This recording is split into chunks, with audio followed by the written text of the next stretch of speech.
Hello, मैं शैलेंद्र कुमार और मैं आज आपके लिए फिर एक नया वीडियो लेकर के आ गया हूं और इस वीडियो में हम दो टॉपिक्स कवर करने वाले हैं। एक रेजिस्टेंस जिसको हिंदी में हम प्रतिरोध कहते हैं और दूसरा ओम्स का लॉ मतलब ओम के नियम्स। ठीक है, तो वीडियो के अंत तक बने रहें क्योंकि ये आपके एग्जाम के लिए बहुत ही इंपॉर्टेंट है। ठीक है, और आपको अगर वीडियो मेरा अच्छा लगता है तो कृपया सब्सक्राइब कर लें क्योंकि मैं हर दिन एक नया वीडियो डाल रहा हूं और आपको कमेंट करके मुझे जरूर बताएं कि आपको ये वीडियो कैसा लगा। तो हम अपने आगे की ओर बढ़ते हैं टॉपिक्स में। ठीक है, तो यहाँ पर मेरा पहला टॉपिक्स है, मैं इसे बड़ा कर लेता हूँ इस पीडीएफ को। ठीक है, देखिए यहाँ पर कहता है कि रेजिस्टेंस, बताइए रेजिस्टेंस किसे कहते हैं। बोलता है कि जब किसी चालक से, चालक मतलब यहाँ पर कहने का मतलब कंडक्टर, मतलब कि जो अपने से विद्युत धारा को, ठीक है, जब किसी चालक से विद्युत धारा प्रवाहित होती है, मतलब कि जब उसमें फ्लो करती है, ठीक है, तो चालक द्वारा, चालक मतलब कंडक्टर द्वारा, मतलब कहने का मतलब है कि तार के द्वारा या फिर धातु के द्वारा जब धारा का जो विरोध करेगा, ठीक है, मतलब कि धारा उसको जाने नहीं देगा, तो उसे क्या कहेंगे, प्रतिरोध कहेंगे। जैसे मान लीजिए कि ये आपके पास एक तार है, ठीक है, और तार है तो आपने राइट हैंड साइड एक बल्ब लगा दिया। ठीक है, क्या लगा दिया आपने, एक बल्ब लगा दिया और आपने यहाँ पर एक बैटरी लगाया। ठीक है, तो बैटरी लगाया तो जब इस चालक यानी तार का जब आप बैटरी जब आप जोड़ेंगे, ठीक है, तो जोड़ेंगे तो इसमें से धारा फ्लो करेगा। अब मान लीजिए कि इसमें से ये धारा फ्लो कर रहा है, तो ये धारा फ्लो करेगा, यहाँ आएगा तभी तो बल्ब के पास आएगा, तभी तो बल्ब जलेगा।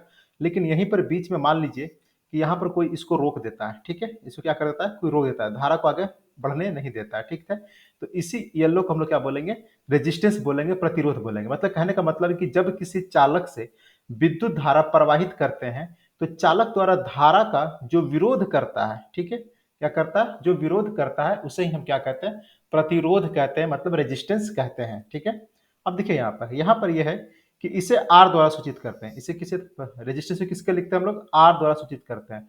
और अगर इसका ऐसा यूनिट यदि मात्रक की बात करें हम तो इसका क्या हो जाता है, ओम हो जाता है। क्या हो जाता है, ओम हो जाता है। ठीक है, अब देखिए यहाँ पर V बराबर होता है वोल्ट और A बराबर होता है एम्पियर। ठीक है, मतलब कि विभवांतर को जब विद्युत धारा से जब हम भाग दे देते हैं, क्या करते हैं, विभवांतर को जब हम विद्युत धारा से भाग दे देते हैं तब वो क्या प्राप्त होता है, ओम प्राप्त होता है। क्या होता है, ओम प्राप्त होता है। ठीक है, आइए अब देखते हैं कि रेजिस्टेंस किन किन बातों पर निर्भर करता है, मतलब कि रेजिस्टेंस के क्या क्या इफेक्ट हो सकते हैं। तो पहला बोलता है कि पदार्थ की प्रकृति, मतलब कि आप कौन सा सबस्टांस यूज कर रहे हैं, मतलब कौन सा मैटर यूज कर रहे हैं। ठीक है, तार के लिए जैसे मान लीजिए कि अगर आप लोहा का यूज कर रहे हैं यहाँ पर, ठीक है, फिर आपने एक कॉपर लिया और फिर आपने एक चांदी लिया, तो बोलता है कि यहाँ पर पदार्थ बदलने के से प्रतिरोध बदलता है। ठीक है, पदार्थ बदलने से क्या होता है, प्रतिरोध बदलता है, मतलब रेजिस्टेंस बदल जाता है। ठीक है, अब देखिए यहाँ पर अगर आप एजी यानी चांदी लीजिएगा और फिर आप कॉपर लीजिएगा, दोनों कंपेयर कीजिएगा, तो कॉपर में चांदी की अपेक्षा ज्यादा रेजिस्टेंस होता है, मतलब कि धारा, विद्युत धारा जो होता है वो कम फ्लो करेगा। और अगर आप लोहा और कॉपर अगर लीजिएगा, ठीक है, तो लोहा में क्या होता है ना कि विद्युत धारा कॉपर की अपेक्षा बहुत ही कम प्रवाह करता है। ठीक है, तो इसलिए कहा जाता है कि चांदी जो है विद्युत धारा का सबसे अच्छा सुचालक है, मतलब कि कंडक्टर है। ठीक है, अब बात करते हैं लंबाई। तो यहाँ पर कहता है कि लंबाई, अगर चालक का प्रतिरोध, अगर आपके पास तार है, ठीक है, तो तार मान लीजिए 5 मीटर है, ठीक है, और आपने इसको 10 मीटर कर दिया, इसको बढ़ा करके और एक और 5 मीटर जोड़ के 10 मीटर कर दिया, तो अगर आप चालक का प्रतिरोध लंबाई के क्या होता है, समानुपाती होता है। मतलब कि अगर आप चालक का यानी तार की लंबाई बढ़ाएंगे तो रेजिस्टेंस भी क्या हो जाएगा, बढ़ जाएगा। ठीक है, तो आप यहाँ पर देख सकते हैं कि लंबाई, चालक का प्रतिरोध लंबाई के क्या है, समानुपाती है, मतलब कि डायरेक्ट प्रोपोर्शन है। अब आते हैं अगला टॉपिक। ठीक है,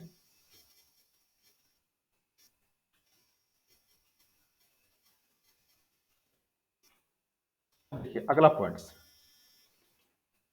पॉइंट्स में है कि अनुप्रस्थ काट का क्षेत्रफल। ठीक है, तो रेजिस्टेंस जो होता है वो अनुप्रस्थ काट के क्षेत्रफल के क्या होता है, व्युत्क्रमानुपाती होता है, मतलब कि इनडायरेक्ट प्रोपोर्शनल होता है। मतलब कि रेजिस्टेंस जो होता है वो इनडायरेक्ट प्रोपोर्शनल टू क्या हो जाता है, एरिया हो जाता है।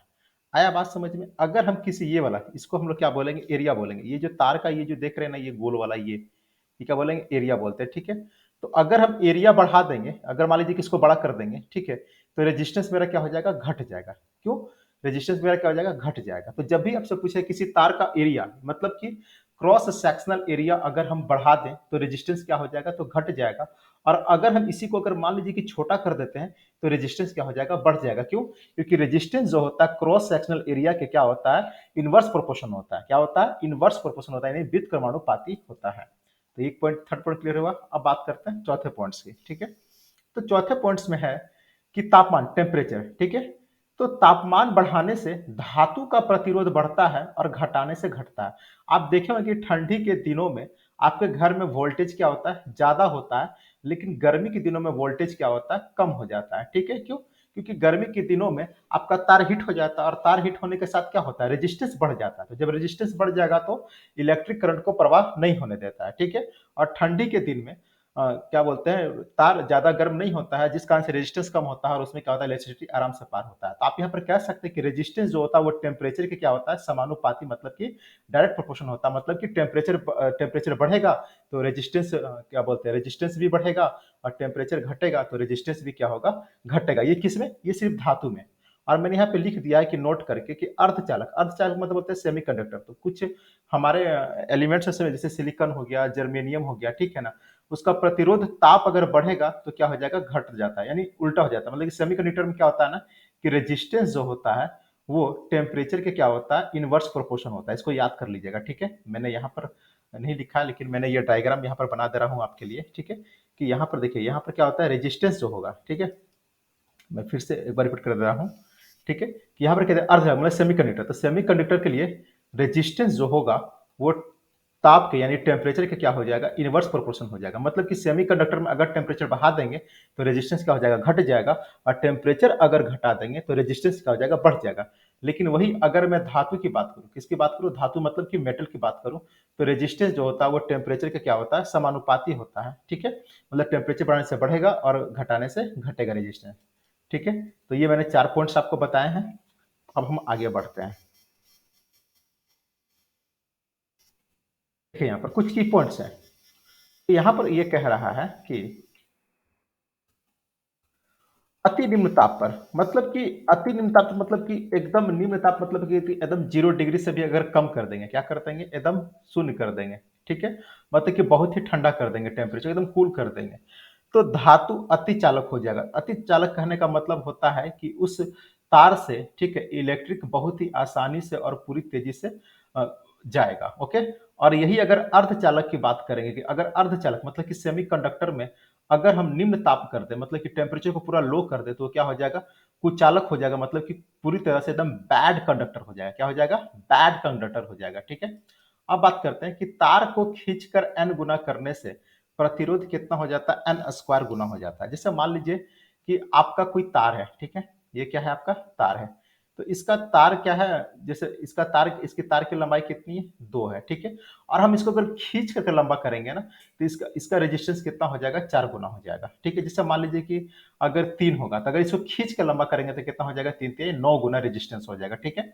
तो जब भी आपसे, ठीक है, जब भी आपसे बोलेगा कि तार को खींच करके, कैसे करके, तार को खींच करके एन गुना करते हैं, तो प्रतिरोध कितना हो जाएगा, एन स्क्वायर गुना हो जाएगा। मतलब कि पहले मेरा रेजिस्टेंस एन रहेगा और अब मेरा रेजिस्टेंस जो हो जाएगा वो एन का क्या हो जाएगा, स्क्वायर हो जाएगा। ठीक है, जब भी तार को खींच करके एन स्क्वायर करेंगे। अब देखिए यहाँ पर आगे,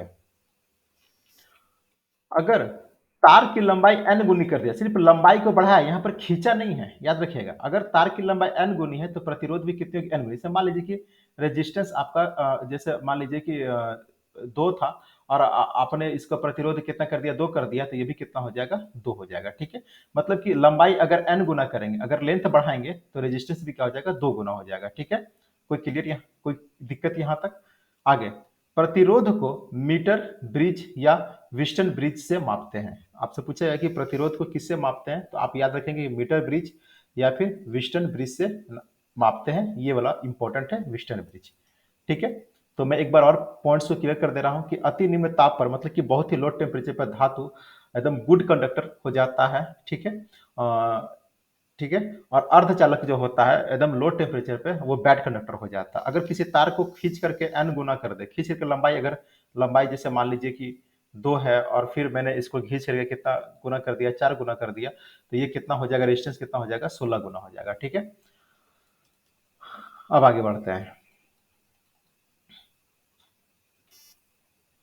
अब देखिए यहाँ पर हम बात करते हैं ओम्स के लॉ की, ठीक है। तो यहाँ पर देखिए ओम्स के लॉ, तो ओम्स के नियम में कहता है कि ओम्स के नियम में विभवांतर मतलब कि वोल्ट और धारा मतलब कि इलेक्ट्रिक करंट के बीच के रिलेशन के बारे में बताता है। किसके बारे में बताता है?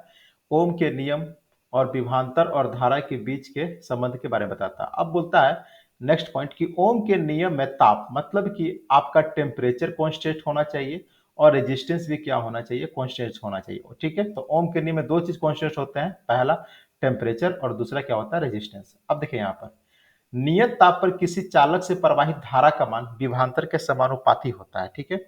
अगर किसी किसी तार में अगर आप टेम्परेचर को कांस्टेंट कर रहे हैं तो प्रवाहित धारा का मान विभवांतर के समानुपाती होगा। विभवांतर मतलब वोल्ट होता है और धारा मतलब कि विद्युत धारा होता है, मतलब कि इलेक्ट्रिक करंट होता है। इलेक्ट्रिक करंट को हम लोग आई से लिखते हैं, यहाँ पर क्या हो जाएगा?